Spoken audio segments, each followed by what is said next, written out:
Ito yung kusina, dining room, kusina. Ayun, si Ating, naggagayak ng pagkain. Tanghalian namin. Kaya na kasi, alas 9 na ng umaga. Naggagayak si Ating ng tanghalian, naghihiwa ng gulay.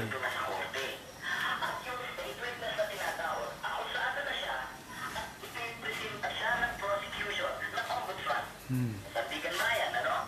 Kung mukhang nakikita nila na hindi siya ang most guilty.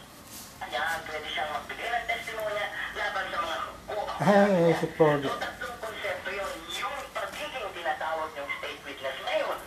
Ngayon, na habang probable cause pa lang ang pinag-uusapan, kung siya ay maging state witness doon, eh, ang magiging epekto nun is magiging immune siya from prosecution.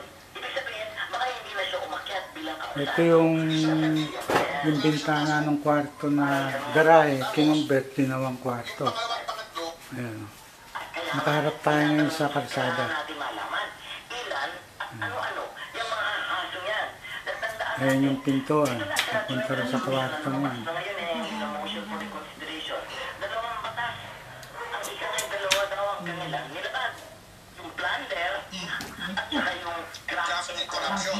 April 2014.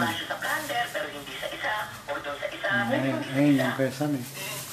Talagang ipit na siya. Kasi ngayon, nakakulong siya. Hindi dahil dun sa dalawa. Serious, illegal detention, ano yan, wala rin piyansa yun. Kaya nga nakakulong. Okay, Atty. Pero lahat yung sinasabi nyo yan, lahat yan legal. Talagang nangyayari talaga yan sa mga ibang kaso. Para regulasyon po yan, para bigyan ng pagkakataon lahat ng partido para magawa lahat ng kanilang dapat gawin para sa kanilang mga kaso. Okay, sabi nyo isang may importanteng kondisyon ay dapat, ano kayo, hindi siya yung most guilty? Oo, kaya kailangan ay mayroon munang presentation ng evidence. Ano ba ang ebidensya mayroon? Ito yung lababo rito sa dining room. Yung lababo.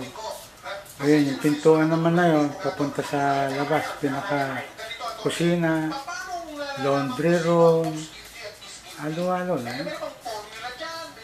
May mga batayan ba yan? Sa batas o sa proseso? Paano ba yan? Ayun yung rep. Ayun yung rep. Ito yung divider.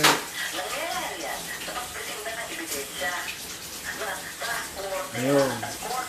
Magbuhat dito sa dining room, makikita mo yung sala. Ayun, matatanaw mo yung sala. Ano ba yung mga batayan na yan?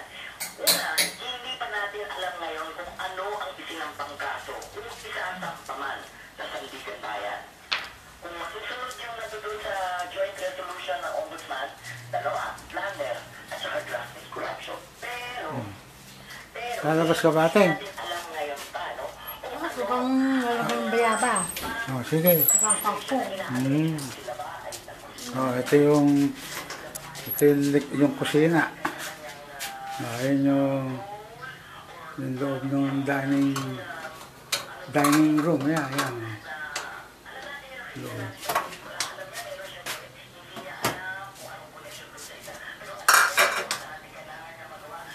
Ayan, kusina. Ayan yung kalan.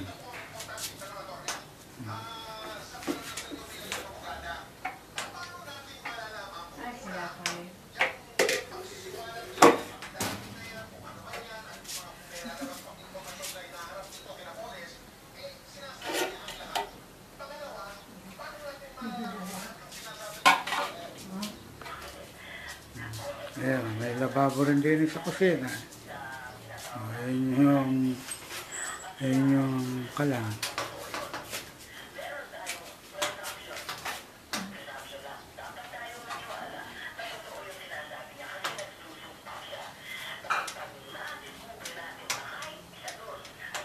Ayun yung icebox, nakabitin para wag pasukin ng langgam. Merong langis yung alambre na yun, may nakapahid ng langis.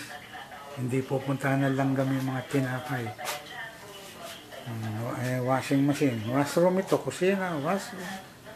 Double purpose.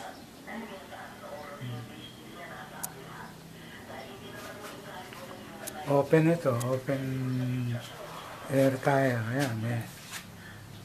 Ito yung pader, kapitbahay. Ito yung pader ng kapitbahay sa likuran. Ayan.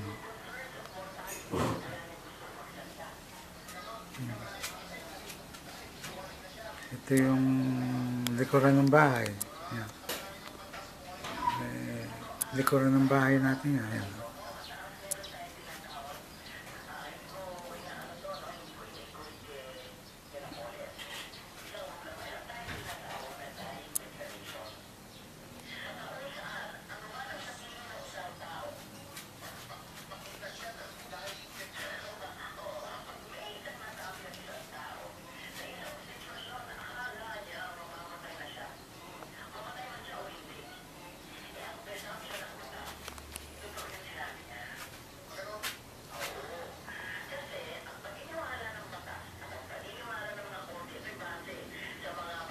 Okay na.